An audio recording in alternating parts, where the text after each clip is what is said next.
Welcome to Conversations from the Barn at Everwood Farmstead. These are casual chats with visiting artists. Creaky barn, bugs, and all. Enjoy.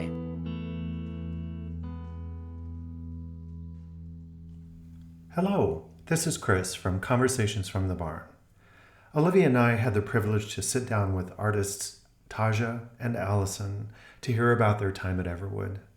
We started by asking Taja how things went for her this week. Better than I expected. And not that my expectations were low, but it just felt like those extra magic moments and even the little clashes in the artistic process were all really generative. That's great. How about for you, Allison? Yeah, I feel super similarly. I just had a wonderful week. I was saying to Taja over dinner one night that I've been really grappling with imposter syndrome quite a bit this summer, more than usual, just because I've been stepping outside my comfort zone and taking on some more ambitious projects as an artist, which is all good. But then, you have that nasty little person in the back of your brain being like, should you really be doing that though? So, it was amazing how over the course of the week that voice got quieter and quieter and quieter. I actually wrote a lot in my little note to you all in the guest book about how it felt to me like different parts of my sensory brain have been turned up, and a lot of the internal monologue had been turned down. It was really lovely to feel that. And I don't know if I told you this or not, if I was talking to my wife, but I felt like I had a lot of emotion bubble up over the course of the week in bizarre places, like listening to a record from a local artist. I started getting weepy, which is not usually my response. And then even looking through that old welcome book that you all have on the shelf, right. I got weirdly emotional about that, thinking about my own friends and what we would say to each other. So there's just been a lot of pause, and other parts of my brain that usually get kind of shoved to the side have been allowed to kind of come out and wander around. And it's been really, really nice to get in touch with that. Do you feel like being able to step into that sensory space has allowed you to take on that dragon, that voice? Absolutely, yeah. They've gotten to go have a seat, have a lemonade, relax, They're on call 24/7 normally, so I think it was really good. Everyone got a break. Everyone got a break. What do you attribute that to? That the senses and the feeling maybe kind of woke up in a different way here? Well, for me, this is so cliche, but everything is just simpler. I mean, and a lot of that, there's that old phrase that limits are freeing, and I really think that is something you can exercise to your benefit here. So not being able to stream a show every night, it's been really good for me. Having limited access to, certainly anything with pictures or video, but, just getting to say, hey, I'm away to people in advance. And then just the simple things every day, I need to feed myself. I should move. I'm going to go for a walk, right? The verbs became very simple for what I had to do every day. So I think that absolutely attributed to calming my brain down, and then really good ideas bubbled up. Yeah, there's something about being out of your own space and everything that kind of haunts someone in their own space, or the temptations. And it's one of my practices to attempt to have, if I have the privilege, a rural residency once a year, because I need the nervous system shift away from the kind of collective nervous system of a cityscape. You can feel that, our nervous systems are trained to feel that and to match, and I really need a break from it. And because I don't drive a car and because I'm disabled, I can't access that in little tastes on my own. So to go somewhere and take myself away from the hustle that I am doing every day, and also to kind of be alone from my world of people, you don't have access to me right now, is really good for me. You're in a different kind of neural network here with the trees and the nature and the animals, and So it's not that there is no life. It is just a completely different kind of life. Yeah, like truly sharing space Yeah. with all these other things. Like I went for a walk the other day, and maybe it was a hornet. I'm not sure. Something stung me. And I was like, okay, cool. I'll go the other way. No problem. So like, it's just interesting having so much more presence around me that I'm used to in my little house. So There is something about the city, even for me, that I find the stimulation and the activity is exciting, but I end up pulling in versus when I'm here, there's something about the energy of the leaves and the grass and the deer that's looking at you, yeah. and the chipmunk that's talking at you, that kind of opens you outward in some way. Yeah, it made me kind of tap back into my curiosity. So there were a couple of places where I was like, I wonder what's in there. And I would like spend some time poking around in the woods, or, even in the basement. I was just like, what is downstairs? If you're in a structure for so long, you just like become really curious about it. And then it's like, even in our conversations that we've had and what Taja and I have had this week, just like, there's no cutoff time. I don't have to rush off somewhere else. I can ask a follow-up question. And that has, let my brain kind of operate in a different way. It sounds like you're able to allow things to percolate as they need, even like rest, or like really falling into a work, a writing hole until you're ready to come back out. Taja, it's been very cool witnessing this week. I don't know if there was a rhythm, but it felt like there was a rhythm of making music and maybe doing some body work and archery and walking.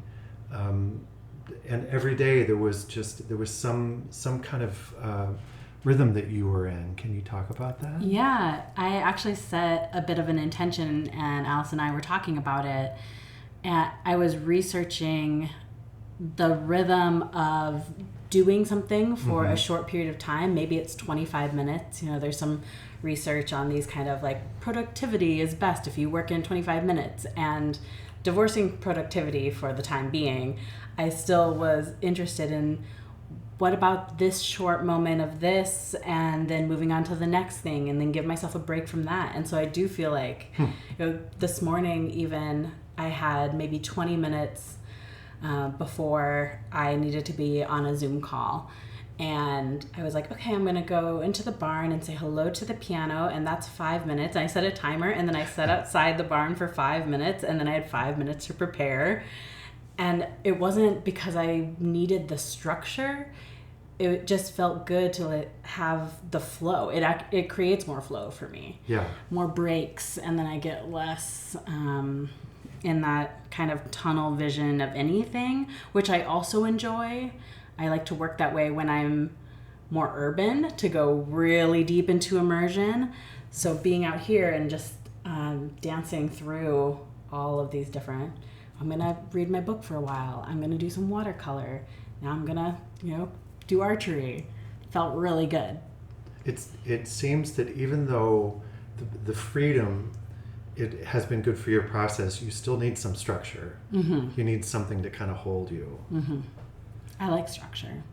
As an improviser, I love structure. It's so funny that people are like, improvisation is just freedom and whatever you want. And I'm like, improvisation is the best with lots of structure. I love that. And speaking of intention, we sent you both in the pre-packet a little envelope to set your intention. Did you set some intentions, and was that helpful? And with that seed, what bloomed and what did it turn into, maybe that was unexpected? Well, I did it incorrectly, but I was aware of that. And I brought the envelope with me, and I think that's empty. I hadn't written on it, and then I wrote "here now" right when I got here. And part of me, I had it out on my desk for a really long time, and I just wasn't sure. I thought I knew what I was going to be doing, and I did do what I wrote about in my application, but I wasn't sure. I wasn't 100% positive, and I wanted to see what was arising and emergent right now? Similarly, I, my thing was about giving myself lots of space to fail or, if I discover this is a terrible idea at the end of the week, then like nothing bad is going to happen. No piano will fall on my head.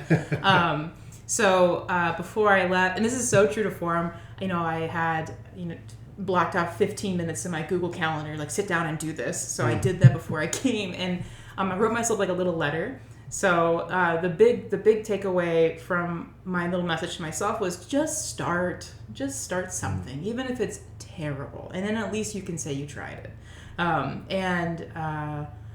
Like I said, kind of in one of our other conversations, Monday and Tuesday I spent a lot of time spiraling and researching and having a fight with my imposter syndrome, and then by Wednesday I had just started.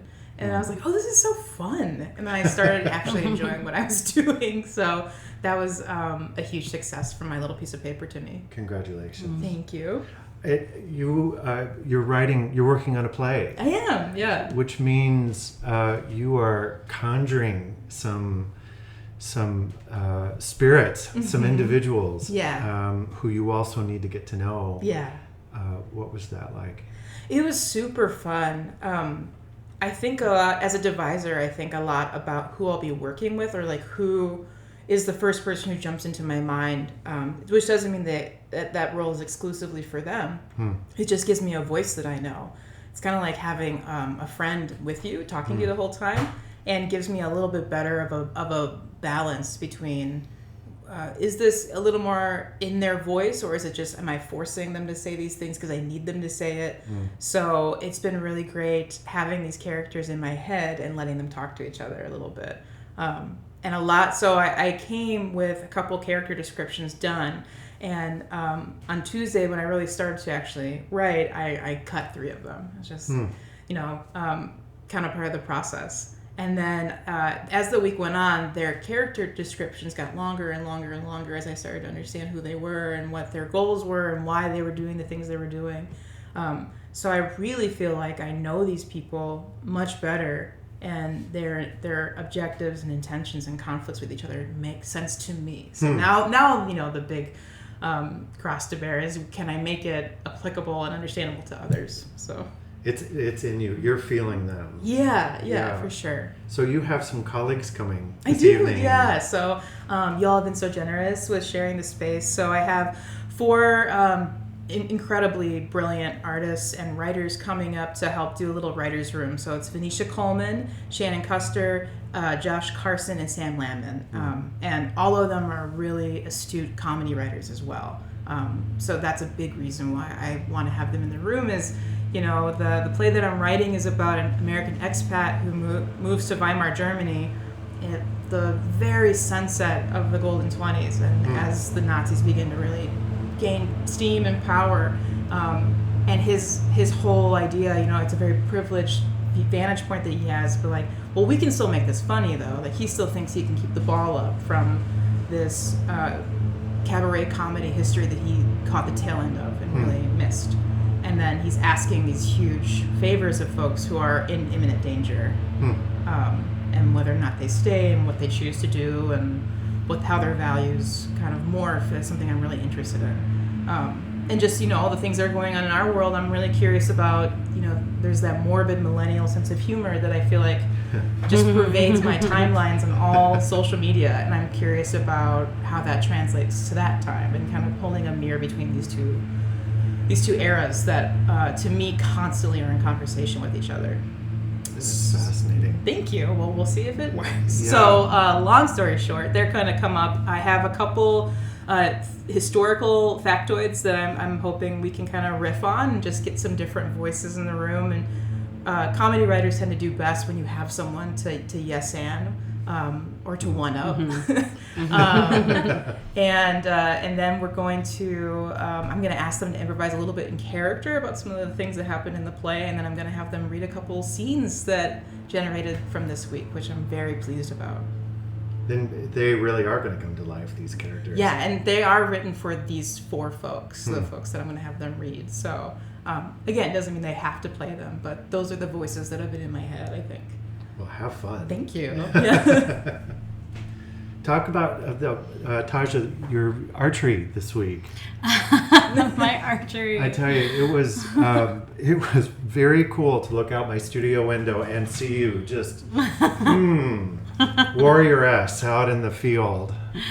Oh yes, birthed from my my obsession with the Hunger Games. Really, I think. I love those books. I haven't read the prequel yet. That's being turned into a movie, but that's one of my next books that I'm gonna read. Yeah, I tend to like dystopian worlds, but I think this kind of came out of pandemic moments too. And you're living in Southside Minneapolis, very close to George Floyd Square. I live, 2 blocks off of it now, and I've been in Powder Horn for 15 years.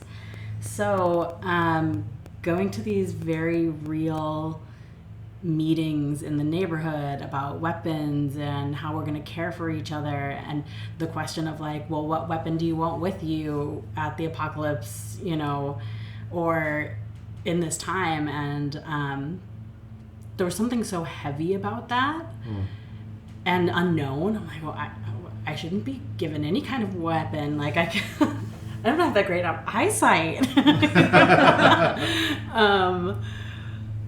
Somehow that led me to being like, it would be bow and arrow. And then fast forward to pandemic winter when I picked up my first bow and arrow, because it just happened to be at this lodge in the Berkshires where I was staying for a little while, and went out in the snow. There's this great picture of me like in my coat with a bow, and my friend was like, let me take a picture, and I couldn't hit anything. Again, I don't have great eyesight, so first time figuring it out, but I fell in love with it that week, and told my brother, who does have several bows, and then he and my partner got me one last year. And so I've been learning very slowly, mostly have only taken it on vacations and other residency retreats to practice. And there's some places in the Twin Cities, but I haven't gone there very much because getting there is a little hard. And it's something that I'm truly terrible at. Thank you, Olivia, for walking around finding arrows that buried themselves in the ground. It was a good little scavenger hunt. Yeah. I'm truly terrible at it, but I also really believe in that like beginner's mind and doing things that you're bad at. And so that's really my thing right now. And it was a really good break. A physical break, a brain break. You only have to do one thing, which is hit the target, and I'm not very good at that. But I got better every day. I have visual proof of getting better every day. Are you going home with all your arrows? Yes. Good job. That's a win. Yeah, that is actually a big win. How has the archery informed your dance, and maybe your archery? I do think about aim a lot. I think about aim and punctuation in my improvisation practice. And aim feels like knowing where your whole body is. And knowing how it's in relationship to something else. I think in contact improvisation, aim has everything to do with physics. If you're aiming to be in connection with someone, but you're basically throwing your entire pelvis weight towards them and hoping that they catch you, there's a good place to be and a not great place to be with your pelvis. And understanding the entire physics of that is important. And I think about, in all of my work, how I am physically relating to the others sometimes being a camera for a film, sometimes being an audience in the round, sometimes being a proscenium audience. That's never an afterthought for my creative process. That's always at the beginning, throughout. How am I in relationship with you? And again, aim feels really relevant to that. You said something earlier that is interesting. In your community meetings, what weapon do you want? And I'm thinking about art, and both of you are artists. And what weapon is this? Is it in a time like we're in? Why art? How is it needed now? And I'll just add one other thing. I don't know if it's helpful or not, but this concept of warrior has come up a couple of times in some conversations with other people. And I have a certain orientation to kind of the energy of warrior. And one of just completely clear head and heart, so that you know where I'm going, what I am putting my energy towards. And there's been real resistance of, there's war in the middle of it. Why warrior? Why does this have to be warrior? And there is a difference between standing against something and standing for something. And so with those two questions, how are you orienting to weapon and need and warrior with your great skills of being an artist? Well, I've been thinking about weapon for another show that I'm making right now, and in this show we each have a go bag, and we prepared our go bags based on the go bags that we prepared, all living in South Minneapolis, and we each talk about the weapon that we brought. We actually have a faux podcast at the very beginning of it. It's like, what's in your go bag? And we open them up, and and I have a potato in mine and a little knife that's called a secretary shank, and I'm like, and the spiritual weapons, here's a crystal, and here are 6 pairs of earrings. Those are currency. And to think about what's the weapon in here, for me, weapon and war have been, have all of this debris, and I know our audience can't see what I'm doing with my arms right now. I'm an embodied person, but all of this compactness on these words, these pieces of language and practice. And at the same time, I think the energy of weapon or war has this discerning and, again, very clear, poignant meaning. And so when I think about my spiritual weapons, they're really powerful. My crystals and my tinctures and my work with plants is really powerful. And that's all weapons for good and for healing. And when I think about being a warrior, and I'm someone who comes into and out of my connection with being a social justice warrior, or autoimmune warrior is a hashtag I used to use, I feel that the strength of it and the kind of emboldening. And if I'm an artistic warrior, I think it's because I understand that art and culture speak to each other, and we have to have our artistry at every moment. And I think it's not so much that the artistry has to have meaning. Like, I don't understand does not equal does not have meaning, because something is happening, something is being transmuted all of the time. And if we didn't have art to, again, you can't see what my hands are doing, but they're shifting the frequencies. The art shifts the frequencies with a very different kind of stakes than the politic or any of that place. What do you think? So for me, comedy can be something they use to cut other people down with. It also can be used to disarm people. So I know that I use comedy as a defense mechanism all the time to, especially as a teacher. I teach at the U, I teach in the writing studies department, and I teach around town doing lots of different theater classes for folks. And a lot of times students will be beating themselves up, and then we just need to get on this kind of laugh line together of just like, it's okay to make a mistake, no one's seeing this, and I won't tell anyone, so I really use humor a lot to kind of take down some of those little shields, those little pieces of armor that we clink together because life is very hard. And openness, I think, is so important in the path of the artist, and finding it is very hard. And a lot of people pay thousands and thousands of dollars to go to college to figure out how to find that openness. And it's really hard when it feels like the world is crumbling around you to stay in that open place. And I think metaphor too is such a huge weapon, or in my little armory. I've been looking at a lot of other artists who have looked at this time, or tried to speak to this time, or tried to draw attention or call to action folks who they intend to see the things that they were working on, particularly Brecht, with The Secret Lives of the Master Race, and which he didn't publish until well after the war, World War II. Kushner with Bright Room Called Day during the AIDS crisis, and it was his letter to Reagan, basically, and then using Weimar Germany and the fall to Nazism as a metaphor there for this attack on our community, the queer community.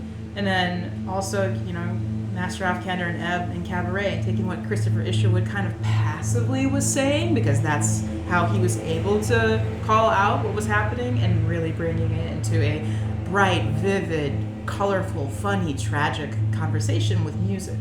And I think it's so interesting, if you look at the production histories of all those shows, how often they keep coming back and getting revised. And Kushner has already rewritten Bright Room to address the Trump years, just because he feels that conversation needs another voice. So he created a whole other character who's talking to his meta character. So it's like meta now.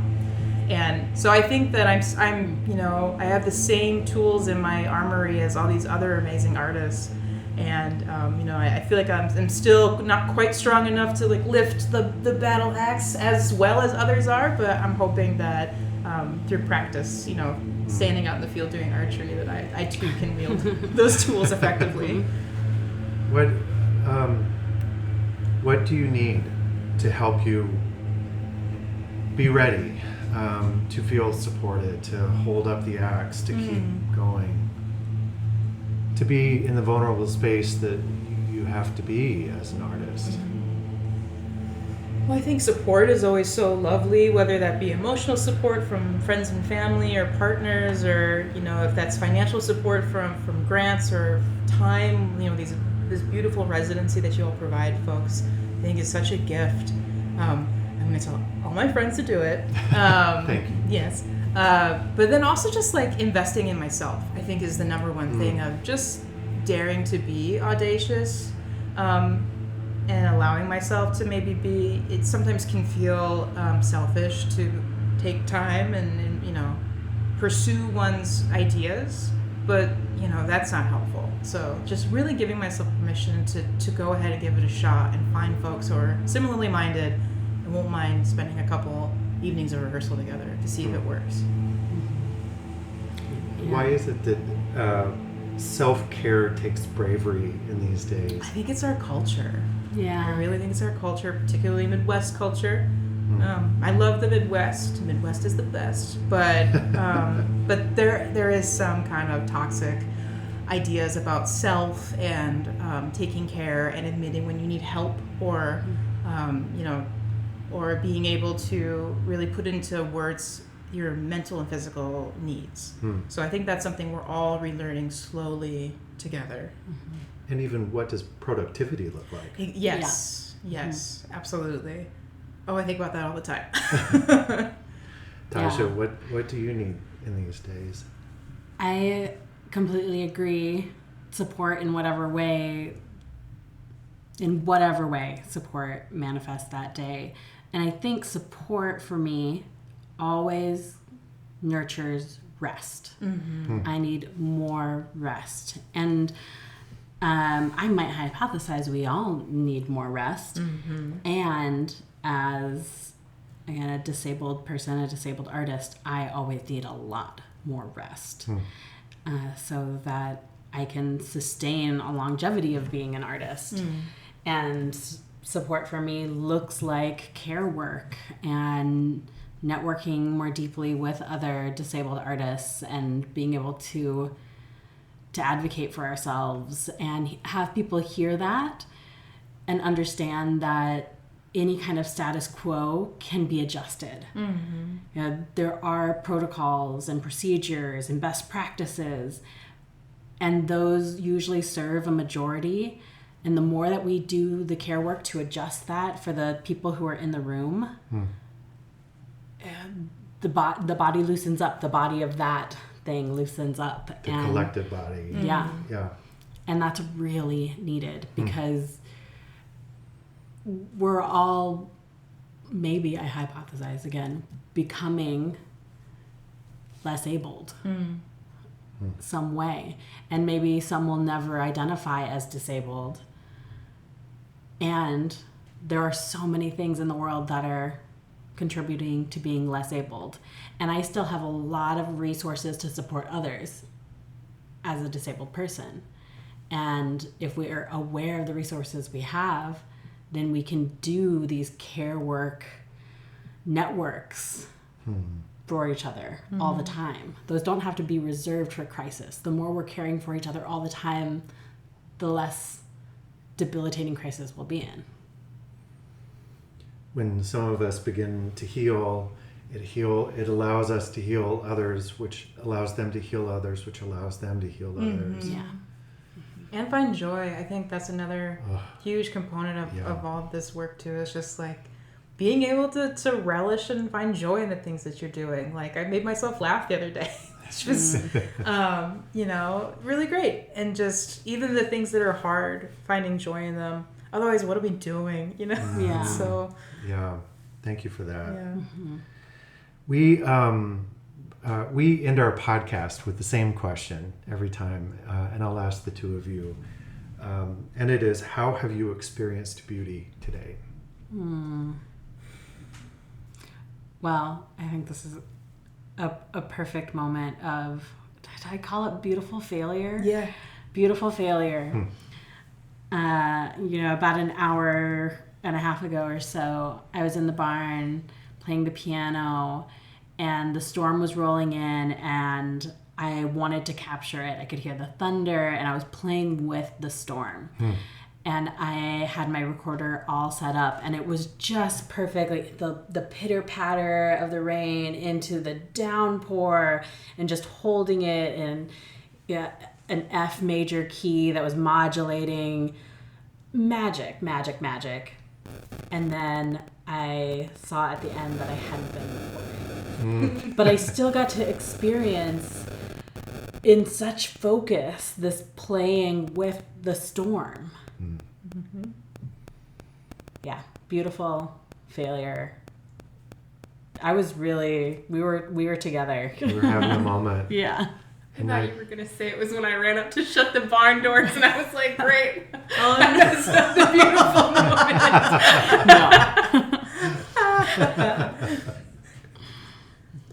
Yeah. How about for you? I had two. One, so I went to town today to I have like a little note card with everybody's beverage and pizza order tonight for this little writer's room that we're going to have.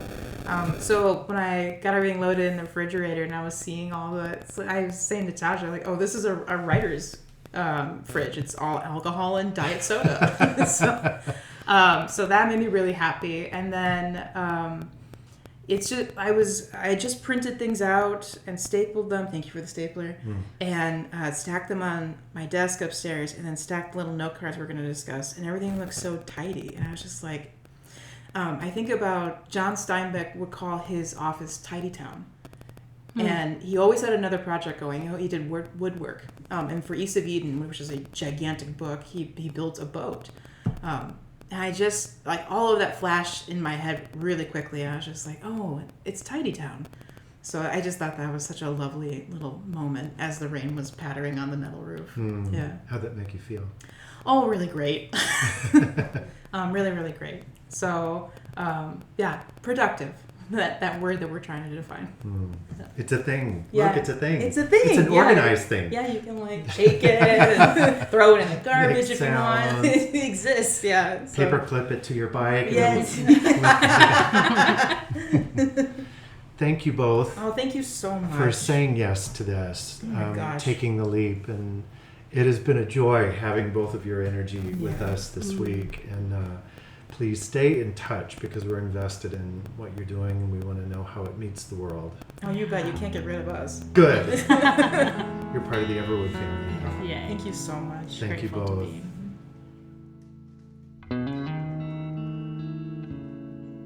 Thanks for listening to Conversations from the Barn at Everwood Farmstead. Our theme music is provided by John Mark Nelson. Wishing you all good health.